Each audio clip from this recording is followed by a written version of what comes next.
Hi అండి. Bob's Hindu టెంపుల్‌కి రావడం ఇది రెండోసారి. మా అత్తయ్య ఇండియా నుంచి వచ్చిందని చూపించడానికి మేము వచ్చాము. ఇంకా మా ఫ్రెండ్స్, ఫ్యామిలీస్ కూడా కలిసి వచ్చామన్నమాట. ఇంకా ఇక్కడికి రావాలంటే ముందుగా రిజిస్ట్రేషన్ చేసుకుంటే క్యూఆర్ కోడ్‌ని చూపిస్తుంది. దాన్ని చూపిస్తే లోపలికి ఎంటర్ చేస్తారు. ఇంకా మేమందరం కలిసి ఇక్కడ గ్రూప్ ఫోటో తీసుకున్నాము ఎంట్రన్స్‌లో. ఇంకా లోపలికి చాలా పెద్ద క్యూ ఉందన్నమాట. ఇక్కడికి రావాలంటే అన్ని వైపుల నుంచి బసెస్ కూడా ఉన్నాయి. ఈవినింగ్ వస్తే సన్సెట్ మరియు నైట్ వ్యూలు కూడా కవర్ చేయొచ్చు. క్యూఆర్ కోడ్ స్కాన్ చేసిన తర్వాత ఇక్కడ చెకింగ్ చేస్తున్నారు. ఇంకా మేము లైన్లో నించున్నాము. చెకింగ్ మామూలుగా లేదు, ఎయిర్పోర్ట్లో చెక్ చేసినట్టు చేస్తున్నారు. ఇంకా డ్రెస్ కోడ్ మాత్రం చాలా మ్యాండేటరీ, చాలా స్ట్రిక్ట్గా చేస్తున్నారు. స్లీవ్లెస్ షార్ట్ ఫ్రాక్స్ చిన్నపిల్లలకు కూడా అలౌ చేయట్లేదు. ఈ బాబ్స్ హిందూ టెంపుల్ అబుదాబిలోని స్వామినారాయణ సంస్థ నిర్మించిన హిందూ దేవాలయము. 2015లో యుఏఈ ప్రభుత్వము ఈ దేవాలయం కోసం 27 ఎకరాల భూమిని గిఫ్ట్గా ఇచ్చారు. డిసెంబర్ 2019లో కట్టడం స్టార్ట్ చేశారు. ఈ టెంపుల్కి పింక్ ఇసుక రాయిని రాజస్థాన్ నుంచి, పాలరాతిని ఇటలీ నుంచి తెప్పించారు.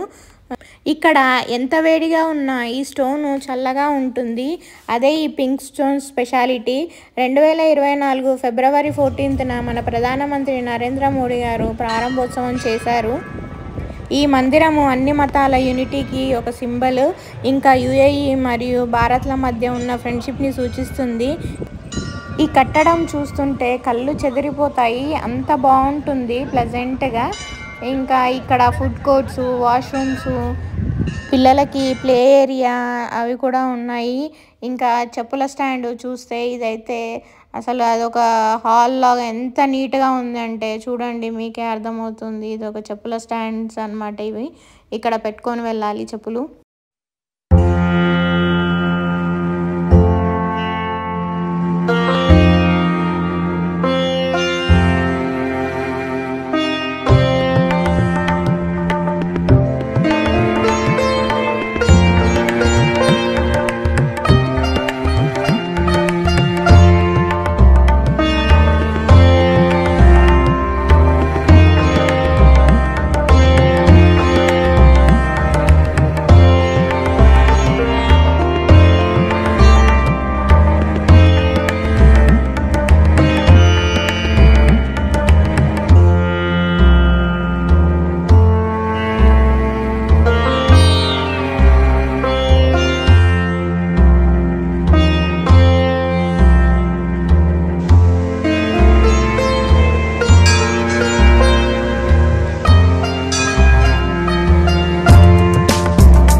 ఈ మందిరం యొక్క గోడలకి చెక్కిన శిల్పాలు రామాయణము, శివపురాణము, భాగవతము, మహాభారతము వంటి పురాణాలని సూచిస్తుంది.